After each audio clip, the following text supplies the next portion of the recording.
Hey everyone, Connie here from the Dobbers, and we have the regional champ himself, Greg, coming in for a wee cheeky Hello. interview. How's it going, buddy? Not bad, thanks, mate. How about you? Ah, not bad, not bad. Right, this one's going to be the easy one because I don't think you lost at all. You just dominated. So I feel like we're Yeah. going to know pretty much all the results. But how did your day go? How was round one? So round one was an interesting one. It was against Brett from UK Versus, and the Abu Dhabi guy himself playing Godzilla as well on the Chaos symbol. 'Cause obviously, Dhabi, it's Brett. He's going to play Chaos, but and it was a good game to be fair. It was a really close game. 1-2-1, and to be honest, it came down to me checking a 5 or a 3. So it was nail biting stuff at the start. To be fair, and it was like he played really well. I really liked his build, and it was different to mine. Mine was more, obviously, as people have seen, if they've checked the top cut decks and stuff like that, mine was more about manipulating checks, whereas his was more about snapping momentum and getting different things. So it was a good way to see the direction of it, kind of similar to the profile put on the Dobbers channel, which you should check out, by the way. But yeah, it was a really good build. I really liked it. It was, like I say, a very close game, and thankfully I managed to squeak it out and continue the rest of the day. Really, Was that a 2-0 or was that I was a 2-1. Yeah, he 2-1? obviously going. Yeah, I won second to start with. Managed to squeak the game with my defensive pieces, and then side in things like my Genkais and stuff like that. Just to obviously know that I was definitely going second to try and stave off aggression, and he managed to take the game. I think it was a case of I had a cape in play, I had two lows and a high block, and thought, right, I'm covered for zones. Plays three mids, and I went, Oh, I'm at like single digits. This is a shame.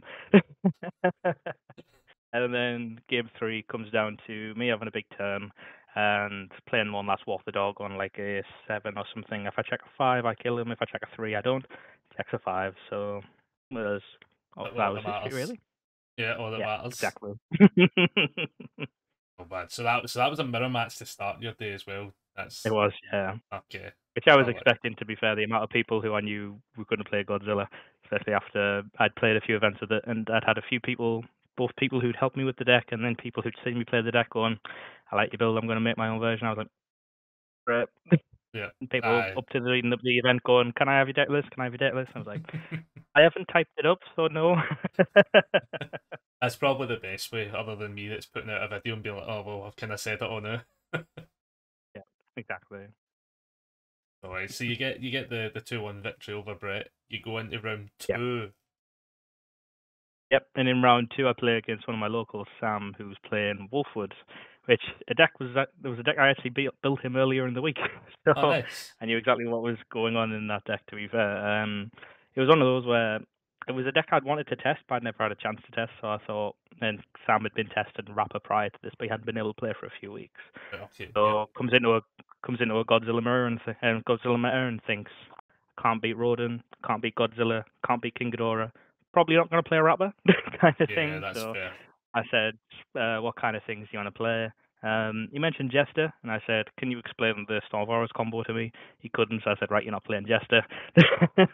So I thought, well, Wolfwood's, the way I built it was very simple, just all 4 diffs and just all check manipulation, 3 damage on everything, just trying to pump out as much damage as possible. And the deck played really well when I played against it. It was another 2-1 win. It's for me, because obviously he was going to give me the win. Because obviously I built him the deck and helped him out and everything. I was like, no, we'll play it out. We'll play it out. Because obviously it wouldn't feel right. I'd want him to have just as much of a chance as me.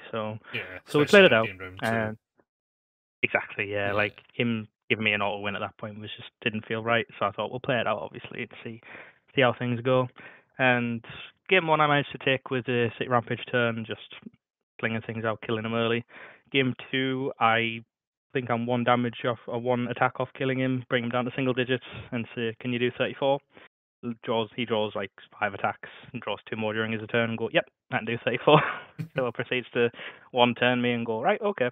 And then game three, I think it's a similar story as game one, really. Just didn't have the defense, didn't have the Keikos, and when he did, it was just a case of like, right, I've got a City Rampage, so that doesn't really matter, kind of thing. So yeah, it was a really good back and forth, and the deck played really well. And shout out to Sam who picked it up pretty much the day before. I played one test game with it on the night, and then played it for the event, and he did rather well. So yeah, Nice, I'll good on him.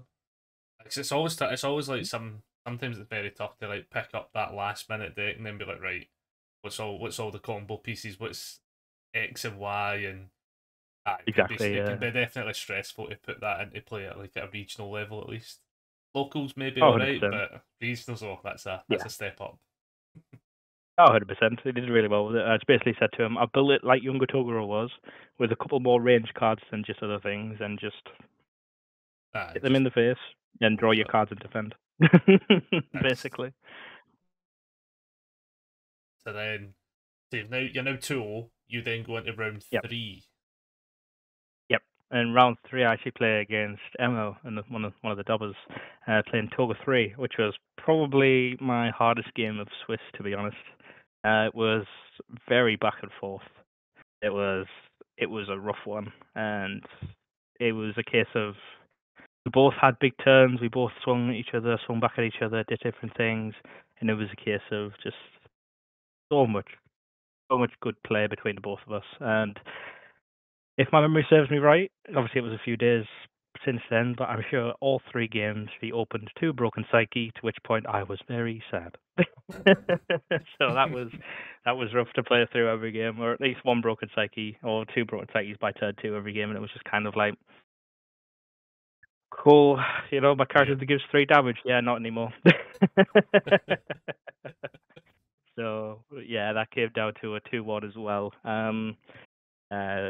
Game 1 and 2 go how you expect. I have a big turn and kill, and she has a big turn and kills me on the crackback next game. And then game 3 gets to a point of she's at 6 health. I have a walk the dog in the hand that I can kill her with, but she has a broken psyche up. I only have 1 momentum, so I'm like, I can do 5 with this, and I can't pass another attack. Right, yep. So it was a case of like, right, I'll pass and then do that. I'm on 25. I block her first attack, and then she looks at me and says, I can do 24. And that's rough. I had to tap out to block that first attack and just basically say, could you do 25? And she went, I can do 24. Oh, that's the worst feeling. Yeah. That's the worst feeling. Exactly, yeah. If she checked really well, she'd only do 24. So she tried it, and then I think on the 3rd attack or the 4th attack, she checked a 3, so it kind of committed her a bit, or she passed it, I think. No, she failed it, sorry. So she failed that attack, went into my turn, and then rampage, and had a bunch of momentum saved at that point, so it was just a case of like, yep, now I can crack back and do a bit of damage. So really good game though. She played that deck really well. Like, I've played Emma on Toga 3 a few times now, and that deck is terrifying. Like, truthfully, I think she's probably the best person in the UK I've seen play that deck. It's ridiculous.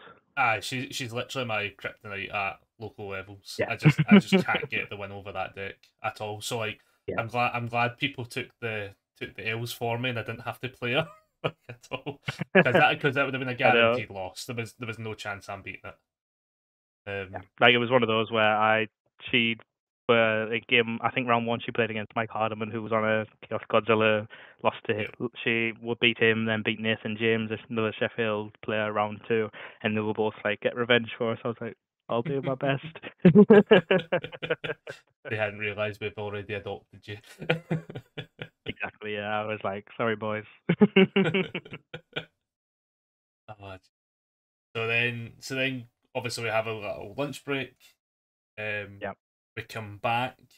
Does the lunch break mess you up at all? I know some people like having it just run the full tournament. Not really, to be honest with you. I was quite happy to have the break. It was nice to, obviously, with the game being so back and forth, we did get finished fairly quickly, so it gave me time to get some spare sleeves and stuff like that, and just make sure my deck was okay. Because I noticed when I was playing Emma, some of my corners were a bit frayed, so I asked the judge to check them, and I was advised to change the sleeve, just obviously to make sure everything was all good. And then got some food in my system, just obviously making sure. So I hadn't slept great the night before because of a certain someone on this interview, but we'll not go there. Who was it? I don't know. It could have been anyone.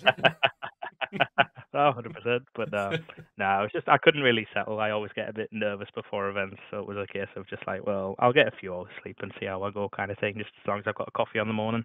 And like I said, lunch break helped with that, got me a bit of recharge, got my deck sorted, and it was just a case of like, right, I'm happy to crack on with the rest of the day. So looking back from lunch, you go into round 4. In round 4, I play against another Dobber. I play against Adam on Godzilla also, on Chaos, so another mirror. And it was, again, a very back and forth game. I managed to get that one. I think that was 2-1 as well, if my memory serves me right, because I can't get the event page up at the moment. It's struggling to get there. But I think that was 2-1, if my memory serves me correct. It was a case of one thing that was quite notable that game, which I caught him off with. I play, obviously, people see my deck. I play a card called Training with Gunhead. Enhance if your check's been modified, give a speed on your attack. Adam looked at that card and thought, why aren't I running this? He completely forgot that he just looked at the cards previously and thought it's just throw hit. Because actually one of the lads at the event, Mike Hardiman, who when he plays a deck for an event, he likes to have it blinged out kind of thing. He likes to make sure it's all shiny, max rarity and stuff, obviously, to try and bolster himself a little bit. And he actually made a post on the community group asking if anyone had any XRs. Adam had one, read it, looked at it at his binder and thought, yeah, I've got one, I'll sort you out. Didn't read the full lines of text on the card, just thought, oh, it's throw hit. Just thought, oh, it's just throw hit, it's fine. And then thought, yep, I should be running this in my deck. So because of that, the speed really helps me push through and be able to get that win. So it was, again, very back and forth. So yeah, I think I went second that game as well. I went second starting, but still managed to get the win. Then Adam beats me game 2, and I win going first game 3. If that, like I say, memory is a little bit choppy still, as there's been a few days since the event. Yes. But that was generally the consensus of how my rounds went. I usually won the first game, seeing if there was a second game, and then won the third game. Just I didn't win a single die roll all 4 of those rounds, so went second every time. So yep. Yeah, I mean you got it done though. You get that other win. Yeah. So you're now like round 4 finishes you're 4-0. Yep, that's right. Yeah. Yep. So round 5 and 6. Yeah. So round 5 and 6. Round 5, I'm meant to be playing against Stephen Claxton, and he's a very good friend of mine, and he was on the same record as me. We were both 4-0, and I know how much. Obviously, we've spoke about it before, and then spoke about it on the day as well. How much a top cut meant to him. It's something he's worked for a long time, and I'm honestly so proud that he made it. And off the back of that, we decided to ID because we both had good strength schedules. We were the only 4-0s at the time, and we thought, well, it should guarantee us top. We'll see what happens in the last round. If we need to play or win, we should be all right. But otherwise, we should be guaranteed. Because as much as I was humming and hawing, I thought I'd rather Steve have a good chance of making tops, because that was what was important to me. Because in no part of my mind I thought I was going to win the event. So I thought, if I make top, I get some points ready for the seasonal points kind of thing, and Steve gets his first top. So what could be better than that, you know? Yeah, and that's just a win-win. Exactly, yeah. That's all we thought at the time, and meant I had a nice long break, so could go get a coffee and things like that, and have a nice walk and just kind of see the event and stuff, and talk to like Richard from Car Goblin and have a bit of a chat with Kyle as well. Just really nice. And then last round, I meant to play against Jonathan, and he comes up to me and goes, "Hi, Greg." And I'm like, "Do you want an ID?" And he's like, "Yes, please." So we ID in there. So then I'm definitely guaranteed top with the 402, and then he should be guaranteed on the I think 4-1-1 at that point, something like that. I think that was his record-ending Swiss, and so yeah, and then turns out I ended up being King of Swiss. So that was a nice surprise. Yeah, it played out well for you as well. Yeah, I think I was like, 100%. I've been speaking to a few people about like, their sort of top cut runs, and I think I'm the only one that had like a winning in scenario. You did, yeah. I think everyone else was quite sort of almost comfortable. Adam and Ricky was probably the closest to being an uncomfortable scenario. They ID'd in the last round. Yeah. And it was very dependent on like 4 games going a certain way. For them both Exactly. to Yeah. stay in, which is like I'm like, whoa, because I'm sitting next to them and I'm like, I think you just have to play this out. Like if you get an idea, if Yeah. you draw, you draw. But I was like, I think this might be quite a tough one. But luckily, they Yeah. both It was still very got risky in. for them, to be fair. Yeah. Yeah. It was very risky. I know Ricky snuck in there because I played him in day 2. But yeah, I think it's the first time I've ever done an event where I've top cut and I haven't had to have a winning in, and it was very nice. Yeah. I wish I've ever had that feeling. If, The next one, mate. Next one. yeah, the next one. That's what I need to do. I need to not get the draws in the middle of the run. Yeah. No, definitely. So you kind of Swiss it. You go to day 2. Yep. How's your rounds go? They go well, to be honest, which I was surprised at considering I had half an hour sleep that night. Couldn't settle because I just was in shock that I had top cut. No, actually, it wasn't you this time. It wasn't me this time. Yeah, don't get me wrong, it didn't help, but I was already awake at that point anyway. I was wired, so it was just kind of like it didn't really matter. But it was just a case I couldn't sleep, so went in the kitchen, and Murray, the head judge, and Matt, another one of the Dobbers, was playing a board game, Rum and Bones. So I just kind of went, I'll give this a go. I'll enjoy it. Murray goes to bed a bit later on, and me and Matt are still playing. I look up out the window and say, Matt, it's light outside. Oh. I could maybe get some sleep. And he was like, well, we'll finish this. And I was like, right, okay. So we finished so there was a winner. And then I managed to get a little bit of sleep, and it was a case of like, right, coffee, breakfast, good to go. So yeah. So then my first round in top cuts ends up being against Ricky on Mount Lady 3. It was a deck where I'll be honest, I heard a lot about it after Swiss, because I knew I was playing Ricky. He come in, I came first. I'd heard a lot from people saying, "Oh, this deck's amazing. It can throw a massive attack and one shot you. It's really good. It's really, really scary. You need to keep an eye on it, things like that." And it's so I kind of built that up in my head a little bit. And the deck played really cool. Like Ricky played it really well. It was awesome to see. Game 1, he doesn't really get a chance to showcase it because I turned to him.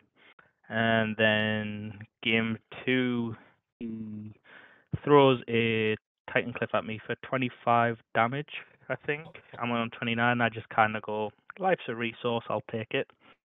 Cause basically what happens leading up to this, he builds a 3 eyes off the card, changes the zone, makes it a low, sees a card in my hand, sees that I've got a high block. No, he sees I've got a mid block, excuse me. So I have a mid block, Blue Flame, Torment, and a high block Friend of Animals at this point. So I change it back to high, look at the top card of my deck, I see it's a 3 check. So I'm a case of, right, this attack isn't killing me. If it doesn't play another one, I can just drop the Friend of Animals or draw the attack and still be alive. So I take the hit. He looks at me and goes, because at this point he's tapped quite a bit, because I think he played 2 Titan Cliffs back to back. He looks at me and goes, you're on like 5 health. Plays a Gently Sandwich, taps out for it, I believe, or very close to tapping out for it. Has no way to change his zone or anything. Snaps momentum with the effect, combos it to make it 9 damage, gives it EX, and obviously I still have the Friend of Animals to block with. So there's a case of I can still block this and then proceed. Sadly, I checked the 3, but I drew 4 more attacks on the crackback anyway. So it was a really good game. It was a 2-0 to me, and it was a very interesting deck. And I'll be honest, it's the first time I've ever played against Mount Lady 3. I played her a little bit when the set first came out, just to obviously see how the characters played, if there was anyone I found interesting. And I did find her interesting, but I'd never played anyone on the other side of the table with it. So Ricky played it very well, and I'm very happy. In top cuts, he did really well. Yeah, definitely. Because it's been a long time since he's been kind of out of the picture when it comes to top cuts as well. It's good to see him back there. Exactly, yeah. Yeah, no, 100%. And I know a lot of the times prior, he'd mainly made it through teams events and things like that. So getting on a solo event was really good for him, and I was really happy that he did it. One little caveat I will say to this game and my next 2, you can confirm this with Murray or Scott, is one of the judges who watched me play, but it was a case of I kind of went into a zone when I played these games, and it was just kind of like it was something else. To be honest, it was a case of like, yep, shook my opponent's hand, and then demeanor changed, and just went all in, went for it, controlled the tempo of the game, and they were just like a man possessed kind of thing. And I was like, that's what Scott said. Yeah. Yeah, because anyone who knows me knows I'm quite chatty, quite friendly. When I play the game and outside of the game, like I try to make sure people have a positive experience, but I just ended up locking in for Top Cut, and obviously it ended up paying off. So. Definitely. Scott basically was like, I'm watching Greg's game and it was as if I'm staring at a killer. It just it was like he just went blank. There was no emotion. Yeah. I think I had a text from I heard from a few people after the event when I topped, like after I'd won, and Grant Padley, one of the previous winners, probably one of the best people in the UK. I would say, and I would die on that hill. He messaged me saying congratulations, things like that, and I said about being in the tank and stuff like that, and he was like, the best way he summed it up really well. He said, "Oh, it's nice, Greg. Oh my God, he's going to kill me."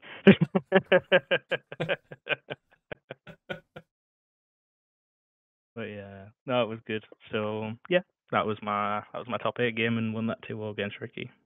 Yeah, so you get the win, you go to the top 4. Yep. And then top 4, I'm playing against Baz or Baz. Recovery Girl. It was. Yeah, Yep. it's Baz. Yeah, and I 2-0 him again. Game 1, I'll go first, and Swiss get a good build, and then he's running Spirit Gun Megas and checks one on his 3 diff, so he has to commit Recovery Girl. So then I proceed to do a lot of damage, and then I don't think I quite kill him that turn, or I maybe kill him that turn or the turn after, but it was a turn 2 or turn 3 game. It wasn't very long. And then game 2, he gets a good build. He stabilizes a little bit, has a bit more of a longer game.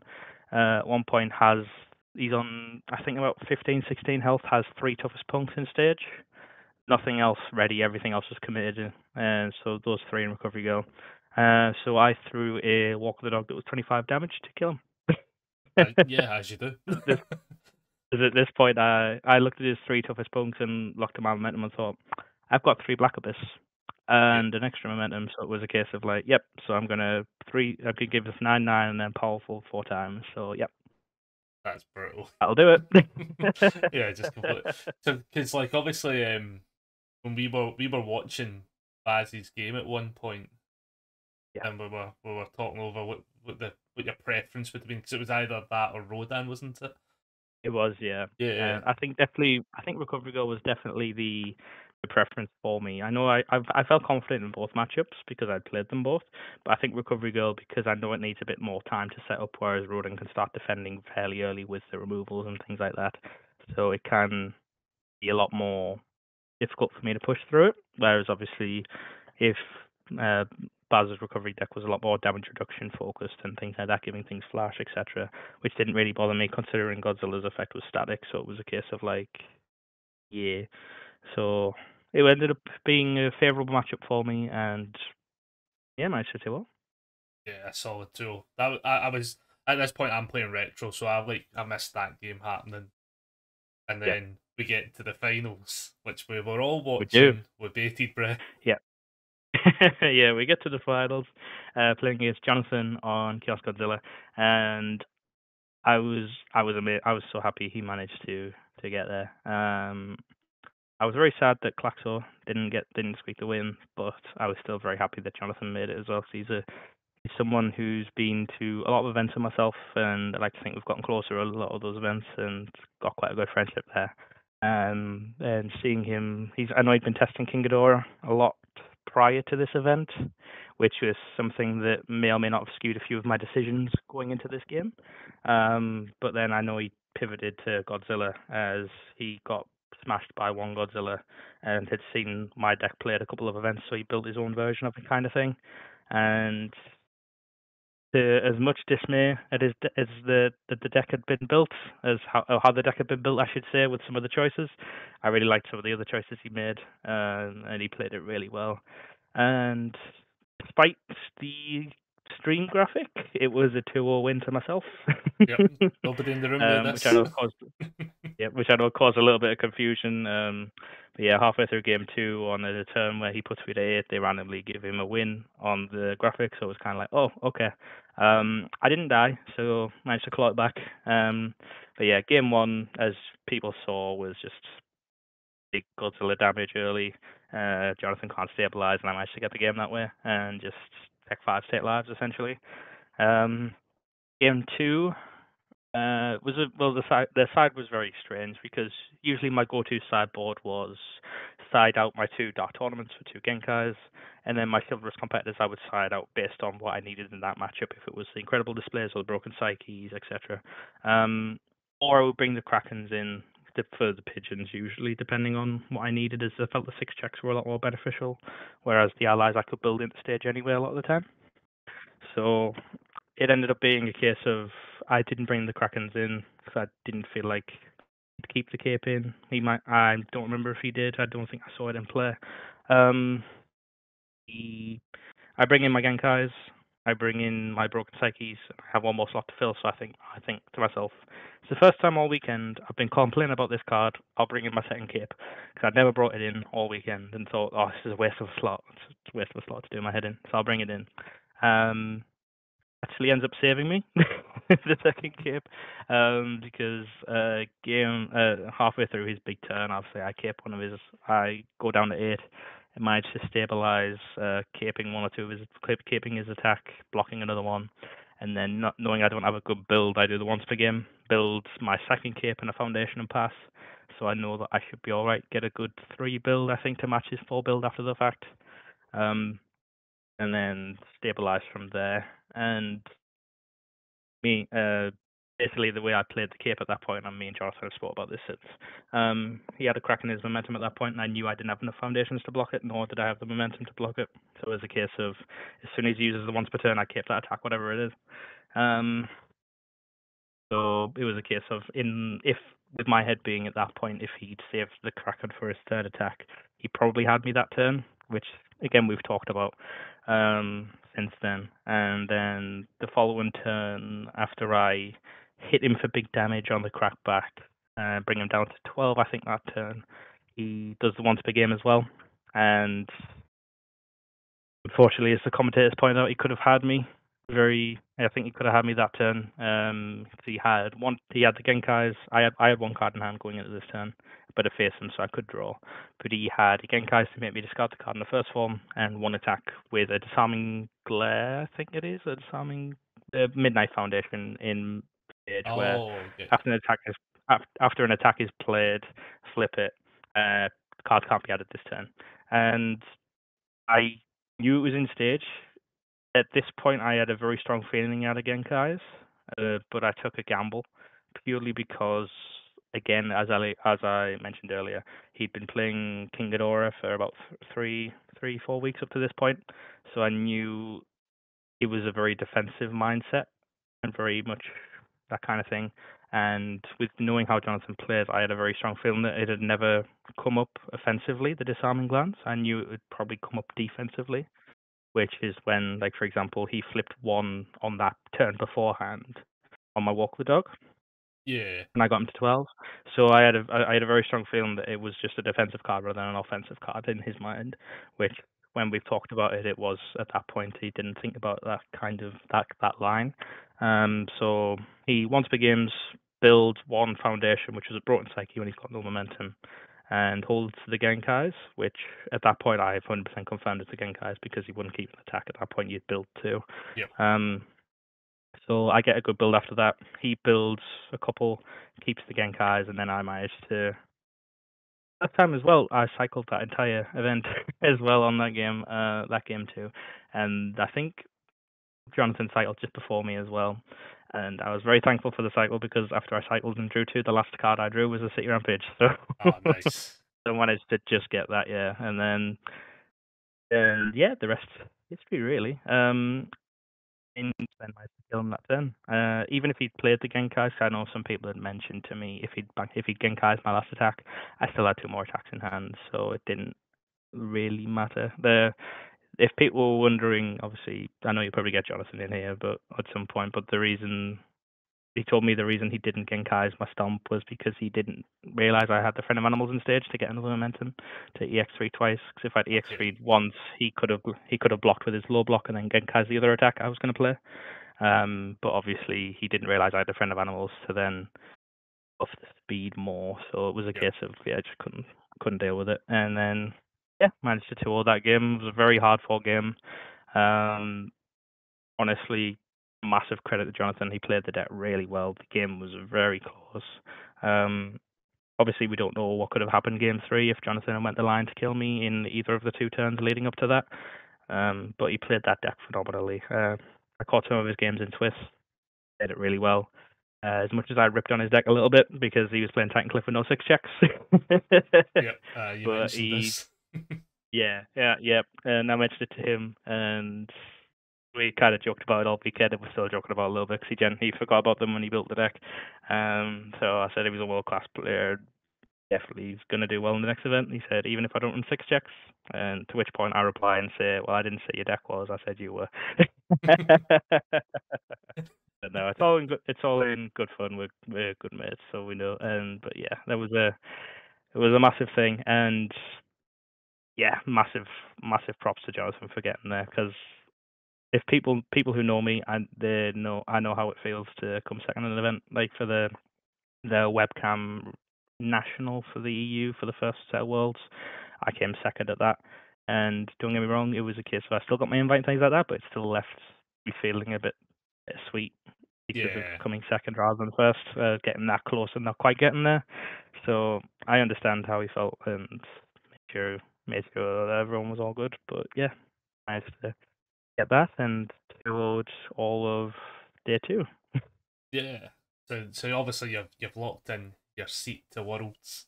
You're covered. Yeah. So next regionals isn't really as stressful now. No, not at all, really, to be honest. It means I don't have to go around grinding local championships for points, which is nice. I can save a bit of money for 4 Worlds and then see what takes my fancy for the next regional, really. Yeah. So on the topic of next regionals, do you think you'll continue playing Godzilla, or is there maybe like an Attack on Titan character you're kind of looking up to now? It depends, really, because it depends if anything happens to my beautiful Godzilla boy. I don't think, obviously, see what happens.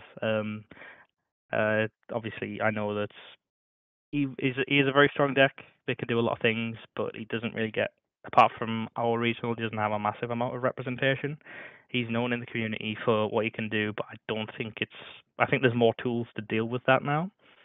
I still think something's going to get hit, though. I think City Rampage is going to get errated, probably to a first form or something like that. Yeah, and I think probably, if anything else, Walk the Dog and or Dark Tournament Looms are going to get banned. If I had to guess, that would be especially based on the different Godzilla lists. That's the general consensus of cards that are ran, whether you got the momentum build, the check heavy build, the throw build, or the low build. Usually they're the cards that are very much staple, and I think they can be dealt with in some way, but still leave Godzilla strong enough to compete. Yeah, does that make sense? Yeah, he's. I think even if they ban Walk the Dog, or they ban things like Dark Tournament, I think he's still very playable. Nice. 100%. Hopefully they do something similar the way they did with Younger Togoro, where like they've hit him with something, but he's still definitely playable. Yeah, and to be honest, I don't think the character in Godzilla is a problem, in the sense of he throws big numbers, he can hack his checks, that's all well and good. But it takes a deck like mine, or a deck that's like, for example, the list that was uploaded by yourself, or ones that was played by like Ben and Mike Hardiman and Brett as well, where it's snapping momentum and things like that and modifying the checks. It's very much a build around. Don't get me wrong, giving plus to his checks is strong, and there's no dispute about that. But in the sense of you're giving up that offense for defense, or you're giving up that defense for offense kind of thing. So it's one of those where I think if hitting the tools around him actually does something, but makes him still playable, whereas hitting the character just makes him unplayable, and then doesn't really help very much. But yeah, there's a few characters I'm looking at outside of Godzilla just in case. Some Attack on Titan characters, Bertolt obviously because really, being able to clear on a full block means so I get my momentum now or I get it later in the turn. You pick, and then when I've got a few, by the way, you die. Yeah. After I flip my character. Reiner as well, just all the room mechanics and things like that is very strong. It's very offensive and very oppressive as well, but at the same time, it's still something that's interesting. And one character I feel like is not getting the love that he deserves. I think there is something there for him. Is actually Beast Titan. If I can get the build that I want to working consistently, I think he's a very strong character and he's very slept on right now. But we'll see how things go. I could be looking this back in a few months and think, what was I talking about? Secret rare character, my ass. That sounds great. But yeah, again, champion, new member of the Dobbers. Yep. Yep. The initiation, now to win. Yep. He wins the full tournament. He's now officially a Dobber. Yep. So yeah, massive congratulations again, buddy. Yeah, so thanks, it was definitely due. Yeah. It's been one of those where it's always been, especially after the last couple of events where I didn't quite top cut and lost my winning innings to last national and then the last regional, it was a case of, right, I want to lock in, try to do well. Just want to give a massive thanks as well to Mike Hardiman and the testing group that I'm a part of with them. And just because Mike's helped me so much with this deck. I'll message him all hours of the day, asking, what do you think of this card, or think of this card, and probably do his head in, as much as he won't admit it, but he's been a massive help. We went through about 3 different versions of Godzilla in a week, and made some changes to this one after we both talked about it, and locked in with it. And I know he played a different version because I didn't type my list up, even though I told him what changes I made, and he went, well, you haven't typed it up, so I need to look at it. Fair. So he played it. I think him and Ben made a version different to where it was a bit more combination of my deck one that they'd seen and your deck profile with the momentum snapping and things like that. And it worked really well for them, but honestly, just a massive props to them and massive props to the Dobbers as well, because I wouldn't have got through that weekend without you guys. Honestly, it was a much needed time in my life, and whether I won or not, so I couldn't be more thankful. And then to win it all as well was just, it's still not sunk in, to be honest. still not used to the feeling, but yeah. I think it finally hit home a little bit yesterday when I saw the deck had been put on UVS and saw number 1 Greg Moss Chaos Godzilla, and it was just like, yep, I've done it. Yeah. It's written in stone. Yeah, exactly. Definitely. But again, massive congratulations. Thanks, man. And yeah, guys, that was our interview with Greg, and we will catch you all on the next one. See you later on, everyone. Thanks, bye.